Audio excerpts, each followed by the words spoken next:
Komið bless og sæl, þá heilsu við að sunnan. Raufarhólshellir rétt fyrir ofan efsta hjallan á Þrengslavegi. Hann fjölsóttur sem hefur bæði kosti og galla og nú hefur verið hafist handa við að verndan og leið taka betur á móti þeim sem þangað sækja. Það hellaferð framundan í síðari hluta þáttarins. En áður en að því kemur stígum við dansspor með eldri borgurum á Selfossi og heilsum upp á gamlan vin úr Fljótshlíðinni þar sem fyrr var oft í koti kátt. Fyrr var oft í koti kátt, krakkar léku saman, þar var naugum þegið á, þetta mörgu gaman. Það ekki ólíklegt að hér við fossinn Drífanda hafi krakkar leikið saman á sinni tíð.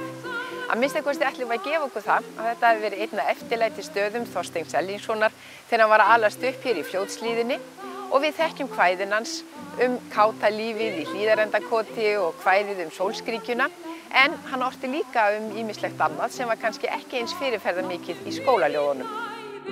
Æfa saman eitthvert lag eða syngja kvæði. Hann var baráttumaður. Já, hvort hann var bara fyrsta skáld svona verkalýðsbaráttu og sósíalisma sem við eigum þarna bara á 19. öld. Hann skáld, já, verkalýðsbaráttu, hann skáld trúleysis, hann ræðst mjög harkalega gegn kirkju og guðstrú sem var mjög róttækt á þeim tíma. Hann skáld líka náttúrunnar og umhverfisverndar og gegn stóriðju, yrkir gegn stóriðju og hann svona bara byltingarskáld. Það kannski lýsir honum vel hérna fyrsta erindið í skilmálunum sem hann yrkir snemma og einhvern veginn svona ef þér ei ægir allra djafla upplaupað sjá og hverju tígn að velli velt sem veröldin á og hogna sundur hverja stóð sem himnana ber, þá skal ég syngja sönginn minn og sitja hjá þér. Það að segja, ef þú óttast ekki allt þetta sem að mun fylgja byltingunni, þá skal ég vera með þér. En hann fann að tala eins og segir náttúruvernd löngu áður en að bara það búið að finna það orð upp í íslensku máli líka við. Já, hann sko svarar eiginlega, það svolítið skemmtilega þegar yrkjum stóriðju þarna bara í byrjun 20. aldar og velta fyrir sér hugsanlegri stóriðju. Einar Benediktsson, hann náttúrulega sá fyrir sér iðnvæðingu Íslands og hann vildi flytja inn milljónir manns vinnuafl og fá hingað mikið fé og einhvern veginn sá fram á öðruvísi yrði ekki byggt upp nútíma iðnvætt samfélag á Íslandi og hann sá gullið í fossunum og hann orti þarna Dettifoss, frægt ljóð, þar sem að það eiginlega bara það hvernig við eigum að virkja Dettifoss. Þorsteinn Erlingsson svaraði þessu kvæði og talar að hann vilji að Dettifoss falli frjáls frekar en að vera eins og einhver dráttarklár eða einhver þræll fyrir erlenda auðhringi. Hann sem sagt elst upp hjá afa sinni með ömmu þarna í Hlíðarendakoti, fæðist undir Eyjafjöllum og svo fer hann þarna í fóstur í Fljótshlíðina undir Hlíðarendakoti í Hlíðarendakoti og þar hann svona uppgötvaður af tveimur þjóðskáldum, hann fræg frásögn af því þegar Matthías Jochumsson og Steingrímur Thorsteinsson í útreiðartúr og rekast á þennan fallega unga mann sem er þetta ógurlega fína skáld líka strax þá og þeir taka sér saman að koma honum til mennta og hann fer til Reykjavíkur og svo fer hann til Kaupmannahafnar nýtur mikillar kvennhylli. Það þarna stúlka sem Guðrún Jónsdóttir sem að hann skilur eftir Fljótshlíðinni og æskuvinur hans og það verður ekki meira úr því og svo þarna Jarþrúður Jónsdóttir sem var dóttir eins ríkasta mannsins á landinu sem var heitmegi hans lengi og mörg ár meðan hann var út í Kaupmannahöfn og hún var hér heima og það endaði nú með því að hún fór út og uppgötvaði að hann var eiginlega bara giftur annarri konu. Þannig að það gekk á ýmsu í kvennamálanum og það svona ákveðið rótleysi sem að virðist fylgjónum alveg frá því að hann fer úr Fljótshlíðinni og hann yrkir líka þannig Fljótshlíðina eins og þessi svona fallin paradís og það eins og svona þegar hann komin út í þennan stóra heim þá einhvern veginn verður hann byltingarsinni vegna þess að hann búinn að missa sína paradís og honum líst ekki alveg á það sem blasir við hann. Hann náttúrulega sér líka í Kaupmannahöfn, hann sér svo ofboðslega stéttaskiptingu. Það sér þessi ríkismannaheimili sem eru svona óskaplega íburðarmikil og svo sér hann vesöldina og fátæktir líka og þetta hafði gríðarlega áhrif á.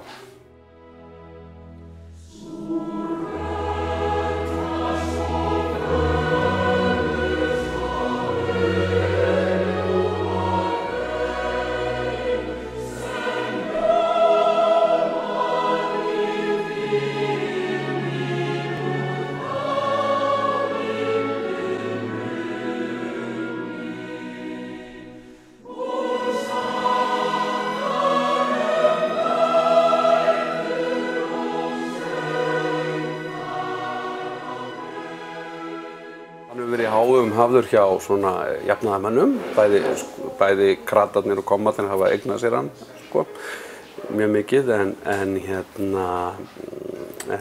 en þjóðin, ef við getum svona talað hana sem svona eina lífveru, þá hefur hún einhvern veginn alltaf svona laðast mest að honum sem skáldi blíðu og talsmanni dýranna, ekki gleyma því, hann var mikill dýravinur og þessi náttúruhyggja hans, hún birtist líka í því að hann eiginlega bara við munum eftir Snati og Óli, það náttúrulega bara dýraréttindi, það réttindi Snata að láta Óla standa við loforð sín.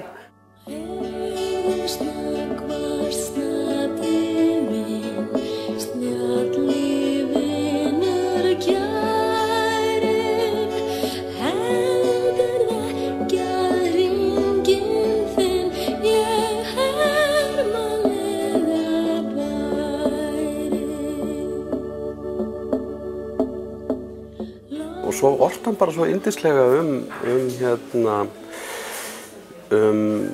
svona þessa blíðari hliðar tilverunnar og hann var svo ómótstæðilegur í því að það ekkert skrítið að þjóðin hafi svona munað það frekar, en hann var mikill byltingarsinni. Já, hann var mikill merkismaður og magnaði persónuleikjan Þorsteinn Erlingsson. Og kannski rétt að við ljúkum þessu bara á orðunum sem að Rangæingar settu á minnisvarðan sem þeir reistu þessum sveitunga sínum þegar 100 ár voru liðin frá fæðingans. Mér langar að sá enga lygiðar finni sem lokar að síðustu bókinni minni.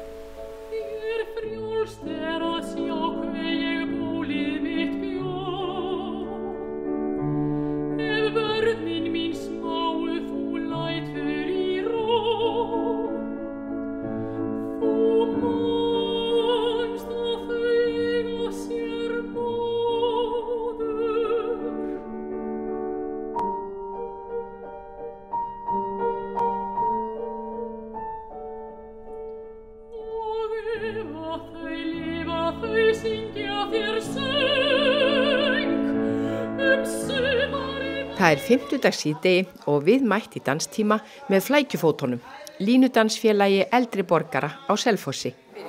Byrjum 2007 og erum búin að vera nánast fyrir utan 1 ár sem við tókum hlé. Þá var Jón Þór að vinna í Noregi og þá tókum við 8 maður hjá okkur sem búin að vera í dansi hjá okkur. Og hélt þessu gangandi með? Alveg.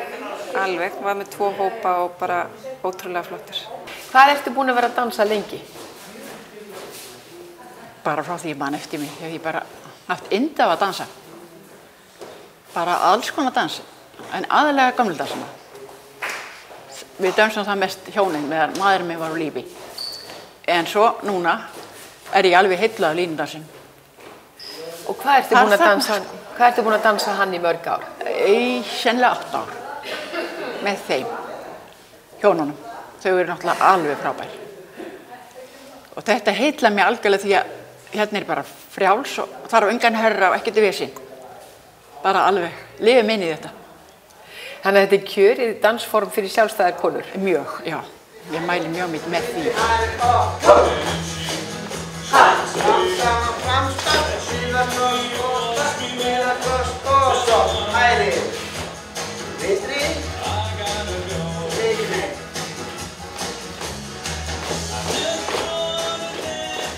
Við eiginlega höfðum bara samband við félagið og buðum fram okkar aðstoð í dansi. Okkur fannst þetta vanta, við höfum aðeins pröfað þetta fyrir norðan með eldri borgurum þar og langaði bara bæði að gefa til samfélagsins og vera með þessum yndislega hópum. Það er náttúrulega æðislegt að vera með þessum hópum. En af hverju völdu þið línudansin? Hann er bæði einfaldur og þá geta allir komið. Þá ertu ekki háður því að vera með einhvern félaga með þér. Mikið af konur sem vilja dansa og þá þurfa þeir ekki að finna einhvern partner með sér. Þannig að það var nú eiginlega ástæðan. Hver er kúnstinn? Nú hafið þið verið að ná árangri á mótum. Hver er galdurinn? Ég held að sé nú aðal galdurinn í þjálfaranum okkar. Hann er svo frábær náttúrulega og góður kennari. Og við verðum náttúrulega að vera bara alveg meðvituð að taka þátt í öllu og taka vel eftir. Og svo bara æfing. Æfirðu heima? Já, allavega til að byrja með, þá gerðum við það. Við fengum upptöku af dansunum hérna og gátum bara spilað í sjónvarpinu eftir okkar heima. Það var mjög gott. En ég þarf þess ekki núna, þetta er bara, gengur allt saman. Bara hér, það er æðislegt. Haldir þess ekki bara áfram? Já, bara með ég stend uppi. Þá ætla ég að reyna það. Þetta er bara hollt fyrir bæði sál og líkamann. Og hausinn og allt saman. Hópurinn hefur tekið þátt í mörgum mótum og eru meðal annars silfurverðlaunahafar frá landsmótum UMFI 50+.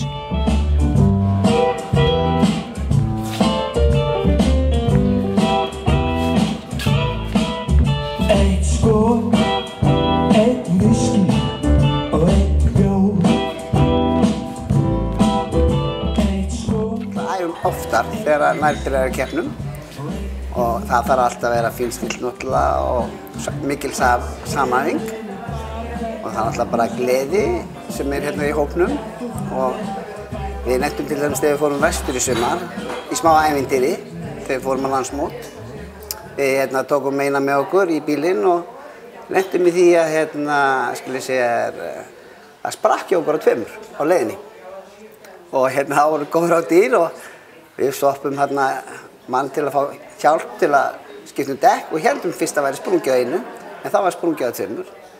Þannig ég þurfti að fara á sjoppuna sem er rétt hjá á leiðinni vestur og það er náttúrulega nokkrar á leiðinni, ég man ekki hvað hann heitir en lendi allan og fekk bíl lánaðan og fór á Búðardal held ég að sé rétt hjá mér og náði í 2 dekk og settu þau á helgurnar og gat allan að redda málunum. Þannig að þetta endaði í 11,5 tíma í staðinn fyrir 6 tíma rúndi á Ísafjörð. En við komum klukkutíma fyrir landsmót og það voru, þau voru orðið aðeins stressu og svona en bara allt gekk upp og bara æðislega gaman. Og nú náttúrulega landsmót hérna næsta ári í Hveragerði, en það er stutt að fara, en ég verð ekki 11 tíma.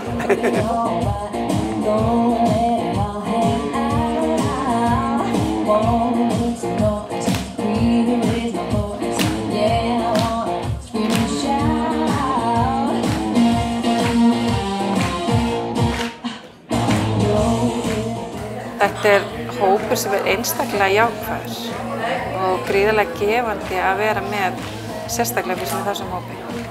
Mikil gleði, mikil þakklæti, eiginlega endalaust þakklæti hjá alveg saman hvað maður gerir, en við fáum bara svo mikið tilbaka. Við segjum við fáum miklu meira heldur en það sem við gefum.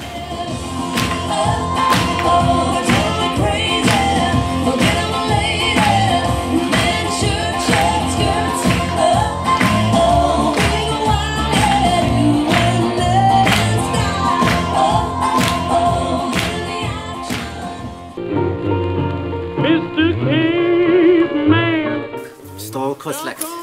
Det var en helt fantastisk oplevelse. Wien, es war einfach wunderbar. Já, þeir voru kampakátir félagarnir sem við hittum í Raufarhólshelli fyrir nokkrum dögum.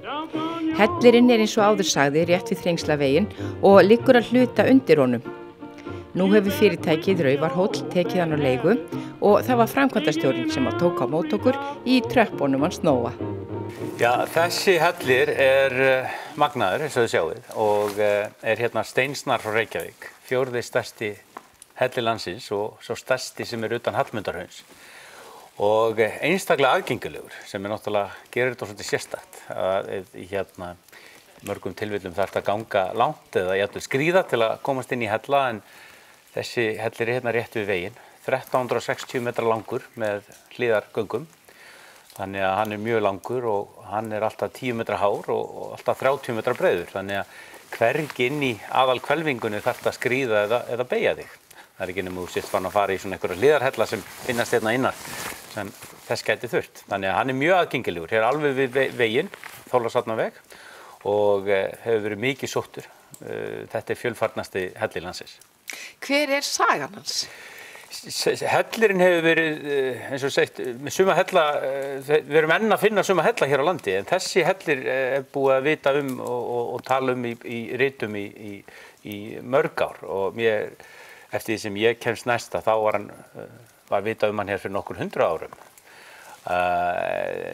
Mannaferðir hins vegar kannski fór ekkert að bera á mannaferðum hér kannski fyrir en upp úr 5. og 7. áratögnum. Hér eru sögur að í kringum 1950 hafi verið mjög stórir drópasteinar hér og töluvert af þeim, margir jafnvel alltaf metersháir. En því miður eftir svona 5. og 7. áratuginn þá fóru þeir smá saman að hverfa með aukinni traffík í helli og nú engi drópasteinar sem fyrirfinnast í hellinum hér í kringum okkur. Það reyndar að finna mjög löng svona drópastrá hér innar í hellinum, en þau eru upp í loftinu þar sem mannshöndin kemst ekki nær og þess vegna eru þau það ennþá.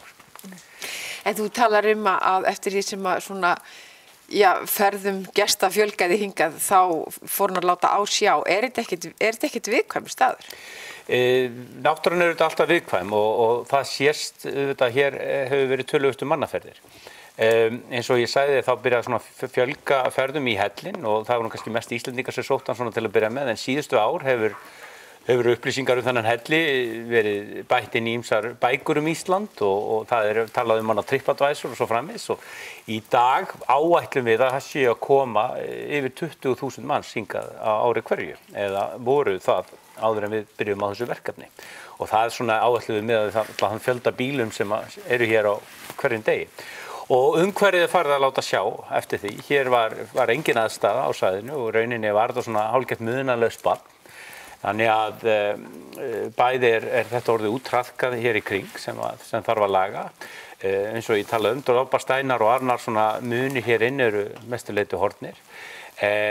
Og hvart sem þú leist var klósettpappír og bjórdósir. Þannig að við höfum verið með hjálp góðs fólks að fara hér og tína rusl upp og reyna að koma þessu í eins gott horf og hægt og munum svona sem hluta því loka hellinum til að geta byggt hér upp afturkræfa aðstöðu. Þannig að okkar markmið að hluta til að vernda hellinn en leið gera fólki kleift að komast og njóta hans. Því að hann rosalega fallegur. Mr. Caveman, doggone your cave in the soul. Mr. Caveman, doggone your cave in soul. You better quit your bad habits, digging in every dark hole. Hann frægur í Hollywood, eða ekki? Jú, hér hafa ýmsar athafnir farið fram. Hér hefur fólk látið gifta sig, hér hefur verið tekin upp tónlist og hér hafa verið teknar upp kvikmyndir og sjónvarpsþættir. Og gaman að segja frá því að kvikmyndin Noah, sem skartaði þeim Russell Crowe og Anthony Hopkins, var að hluta til tekin hér og þessi stígur, þessi steinlagði stígur sem búið að leggja hér, var lagður sérstaklega í kringum þá mynd og okkur finnst einstaklega vel heppnaður, þannig að við ætlum að framleggja þann stíg þar sem það hægt. Hér innan þurfum við reyndar að byggja pallbað því það stórgrýtt en við viljum halda þessu svona náttúrulegu. Þannig að sú kvikmynd var tekin hér og svo það var sjónvarpsþættirnir Game of Thrones meðal annars hafa tekið upp atriði hér innanhús og innanhús, hér inn í hellinu vildi ég sagt hafa. Þannig að það hafa ýmsir komið hér að. Enda eins og þú sér, það er hátt til lofts og vítti veggja og stórkostlegt umhverfi til að taka upp myndefni. Þú hefðir alveg getað sagt mér að þessar tröppur hérna væru 200-300 ára gamlar og ég hefði trúað því.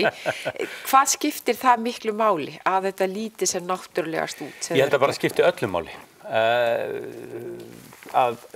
Ef ég geti ráðið þá hefði ég viljað hlaðan svona alla leið, það er bara ekki hægt. Og fyrir okkur sem erum að vinna hér að byggja upp þannig að allir geti komið og notið þess að sjá hellinn leið og við vendum hann, að þá skiptir gífurlega miklu máli við náum að halda þetta náttúrulega. Hönnun á húsi sem hugsanlega kemur hér fyrir utan til dæmis öll miðuð út frá umhverfinu, þannig að það verið rauninni hlaðið hús að hluta til með svona hlaðnu grjóti, það minnsta hugmyndin. Við sjáum ekki fyrir okkur að hér verði nein kaffitería eða búð eða neitt slíkt. Og viljum svona, eins og segja, stíga mjög varlega til jarðar, kemur að því að markaðsvæða. En auðvitað þarf að byggja upp aðstöðu, en eins og segja, það þarf að taka mið af umhverfinu. Og við viljum helst að þessi hluti hellisins sem hér fremst og verður með hlöðnum stíg, að þar mundu reynir ekki sjá að mannstundin hafi komið hér inn. Þó að ykkur lýsing setji stað, þá verður það allt falið og er allt afturkræft. Þannig að við viljum halda þessu sem allra náttúrulegasta og við viljum, og vonumst til að kannski komi fleiri Hollywood-verkefni hér inn sem annars kemur ekki ef hér væru bara ykkur járnpallar. Hvernig er hljómburðurinn hérna? Mér sagt að það sé góður. Ég þykir bara svo afburðalélegur söngvari að ég get ekki vitnað það sjálfur. Þú ert ekki vita á þessu. En ég var hér með fólk í kringum tónlistarhátíð sem verður næsta sumar í Reykjavík hér fyrir 2 dögum.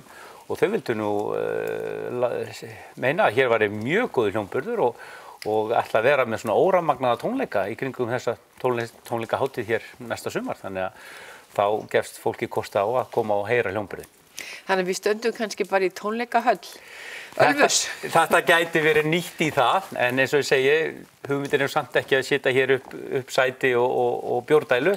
Við viljum halda þessu náttúrulegu en það að hafa góðan söngvari hér inni sannarlega hluta því. Við viljum að fá að halda hérna áfram. Endilega. Þessum fjölþjóðlega leiðangur okkar. Endilega. Er eitthvað sem við þurfum að passa okkur á?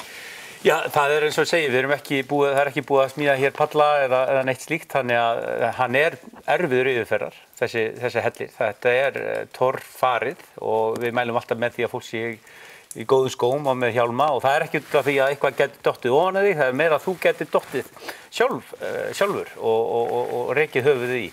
Ég líka út af því að þetta úr hellaþakinu eru yfirgnæfandi litlar. En þannig að maður þarf bara að fylgjast með hvar þú stígur og fara varlega.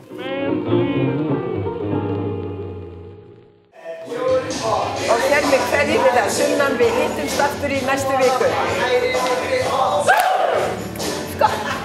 Best thing about being a woman is the prerogative to have a little fun. Oh, they're totally crazy, looking at my lady, and then short skirts. Oh, really go wild, yeah, doing that in style. Oh, get in the action, feel the attraction, cover my head, do what I dare.